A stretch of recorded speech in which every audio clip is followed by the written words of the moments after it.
पाकिस्तान बरोबर ऑपरेशन सिंदूर मध्ये जे 4 दिवसांचं युद्ध झालं, या 4 दिवसांमध्ये पाकिस्तानची पुरती जिरलेली आहे. पण या युद्धात सगळ्यात मोठा पर्सनल लॉस जर कुणाला झाला होता तर तो होता मौलाना मसूद अझरला.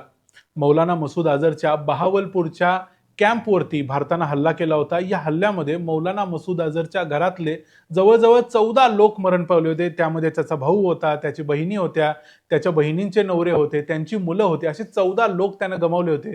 त्यामुळे त्याचा आता भारतावर एक पर्सनल वेगळ्या प्रकारचा राग आहेच. मागच्या जवळजवळ 20-25 वर्षात त्यानं पार्लमेंट अटॅक पासून पठाणकोट, उरी, पुलवामा पर्यंत अनेक हल्ले भारतावरती केलेले आहेत. पण आता तो जास्त चवताळलेला आहे. तो नेमकं काय म्हणतोय ते तुम्ही या ऑडिओ क्लिप मध्ये बघा. रब से मुलाकात का इनको इतना शौक है, इतना शौक है। ये एक नहीं है, ये दो नहीं है, ये 100 नहीं है, ये 300 नहीं है, ये 1000 नहीं है। तादाद बता दूं तो कल दुनिया के मीडिया पर शोर मच जाएगा। ये चलेंगे इंशाल्लाह, ये जाएंगे इंशाल्लाह, इनका रब इनको कबूल करेगा इंशाल्लाह। हे सगळं घडत असताना दुसऱ्या बाजूला या गोष्टीकडे सिरियसली बघायचं कारण म्हणजे कालच रविवारी संध्याकाळी 6-6:30च्या दरम्यान भारत आणि पाकिस्तानची जी इंटरनॅशनल बॉर्डर आहे, त्याचबरोबर भारत आणि पाकिस्तानमध्ये जी LOC आहे, या दोन्ही बॉर्डर्सवरती मोठ्या प्रमाणावरती ड्रोन ऍक्टिव्हिटी बघायला मिळाली.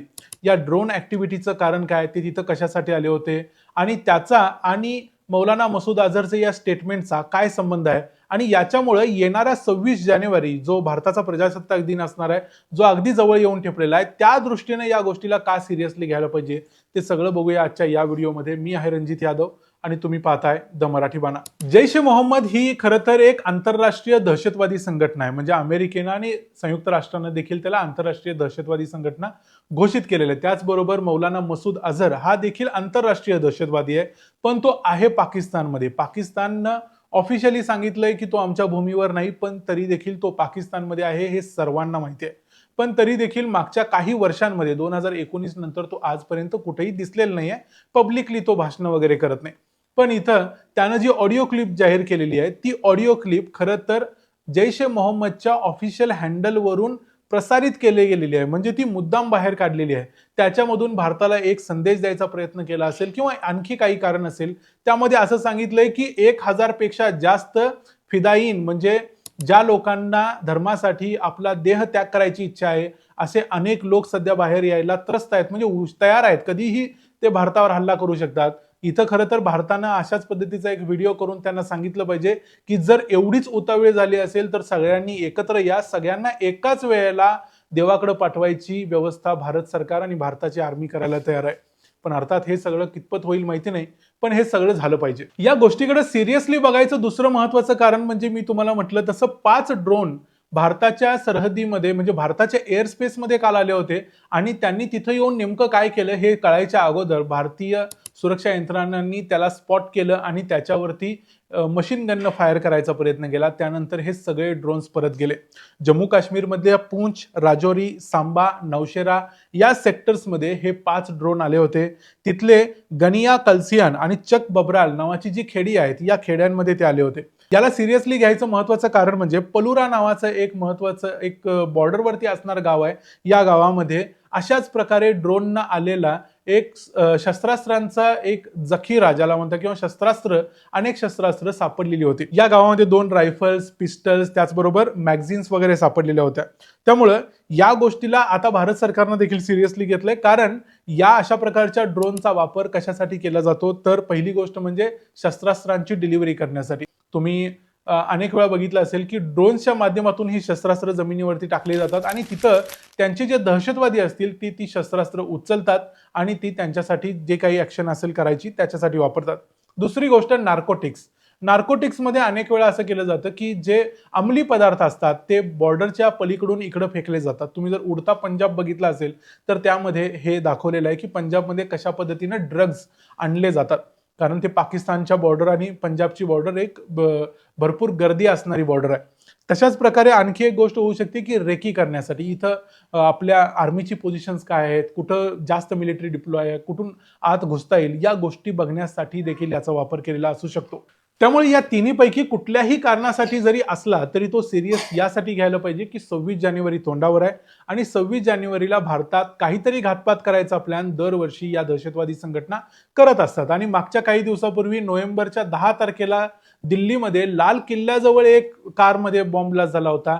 या बॉम्ब ब्लास्टमध्ये 13 लोकांना आपला जीव गमवावा लागला होता. जर हे दहशतवादी दिल्लीपर्यंत पोहोचू शकतात, दिल्लीच्या जवळ फरीदाबाद सारख्या एखाद्या शहरात राहून आरामात जवळजवळ कित्येक वर्षांपासून प्लॅनिंग करू शकतात, तर ते काहीही करू शकतात. त्यामुळं अर्थातच सुरक्षा यंत्रणांनी याला सिरियसली घ्यायला पाहिजे. आणि मागच्या जवळजवळ 15 दिवसापूर्वी आपण एक न्यूज बघितली होती की चिलाई कलान नावाचा जो सीझन असतो काश्मीरमध्ये, ज्यावेळेला सगळ्यात जास्त थंडी पडत असते, बर्फ पडत असतो, त्या काळामध्ये मोठ्या प्रमाणावर दहशतवादी भारतात घुसण्याचा प्रयत्न करतात. त्यामुळे या सगळ्या गोष्टींच्याकडे बघितलं तर मौलाना मसूद अझहरची जी धमकी आहे ती फक्त धमकी म्हणून त्यालाकडे दुर्लक्ष करून उपयोग नाही. तो काही करू शकणार नाही असं म्हणू शकणार नाही आपण. त्याला सिरियसली घेतलं पाहिजे, कारण ड्रोन ऍक्टिव्हिटी देखील होते. आता या सगळ्या गोष्टींच्या पलीकडे जाऊन आणखी एक महत्वाची गोष्ट याच्यामध्ये आहे जी आपण मिस करू शकतो, भारताच्या सुरक्षा यंत्रणा अर्थात मिस करणार नाहीत. ती म्हणजे इथं पाकिस्ताननं हे केलेलं एक फॉल्स फ्लॅग ऑपरेशन असू शकतं. कारण हा जो व्हिडिओ आहे तो त्यांनी किंवा ऑडिओ आहे तो त्यांनी मुद्दाम स्वतःहून आपल्या हँडलवरून शेअर केलाय. त्याच वेळेला बॉर्डरवरती जी ड्रोन ऍक्शन दिसलेली होती ती पण त्यांनी जाणून बुजून केलेली होती. या सगळ्या गोष्टी कदाचित भारताला वेस्टर्न बॉर्डरवरती म्हणजे भारत आणि पाकिस्तानच्या बॉर्डरवरती लक्ष ठेवायला मजबूर करत असतील आणि काहीतरी बांगलादेशच्या बॉर्डरवरती म्हणजे ईस्टर्न बॉर्डरवरती महत्वाची घटना घडत असेल किंवा घडवली जात असेल. कारण बांगलादेश सध्या पाकिस्तानच्या म्हणण्याप्रमाणे वागतोय हे आपण मागच्या काही दिवसांमध्ये बघितलेलं आहे. तिथं ज्या पद्धतीने हिंदूंच्या हत्या, जवळजवळ 10 हिंदूंच्या हत्या मागच्या 1 महिन्याभरात झालेल्या आहेत. त्यामुळं बांगलादेशच्या बॉर्डरवरती भारतानं मोठ्या प्रमाणावरती लक्ष दिलं पाहिजे. कदाचित हे एक फॉल्स फ्लॅग ऑपरेशन असेल, भारताच्या सुरक्षा यंत्रणांना चकवण्याचा हा प्रयत्न असेल. त्यामुळं मौलाना मसूद अझहर असो किंवा तिथले कुठलेही दहशतवादी असो, या दहशतवाद्यांच्या दृष्टीनं भारतात एखादी दहशतवादी घटना घडवून आणणं हे अजूनही सोपं आहे, हे आपल्या सर्वांना माहिती आहे. त्याची अनेक वेगवेगळी कारणं आहेत. जसं दिल्लीमधल्या डॉक्टरांनी जे कांड केलं ते आपण बघितलं.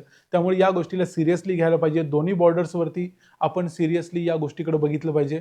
आणि जोपर्यंत एखादा धुरंधर अननोन गनमॅन जाऊन मौलाना मसूद अझहरला भेटत नाही, तोपर्यंत या माणसाला आपल्याला सिरियसली घ्यावं लागेल.